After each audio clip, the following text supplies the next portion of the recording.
This is part one of the top 50 NRL jerseys of the year as voted by you, the fans, for Jersey Judgement Day. At the bottom of our top 50 rankings, we have the West Tigers home strip. They turned a bit of a corner this year with their jersey design, harkening back to some of those 05 themes with the honeycomb, and it was obviously enough to get them on the board. In 49, we have the Dolphins Indigenous jersey. It was the third and final part of their trilogy. I'll be glad to see something new, but this did surprisingly pop on the field. In 48 spot, we have the Canberra Raiders away jersey. It was a good idea to try and throw back to their heritage, but it didn't really translate onto the field. That green stripe was totally missing thanks to that Toyota sponsor, and on the back, it looked blue and white like a Bulldogs jersey.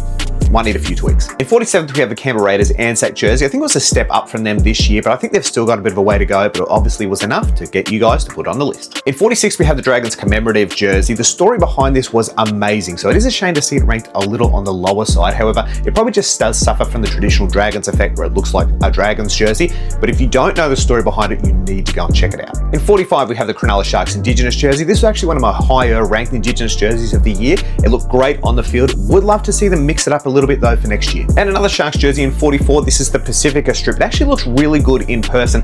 On the field though, from a distance, it kind of does just look like a normal Sharks jersey.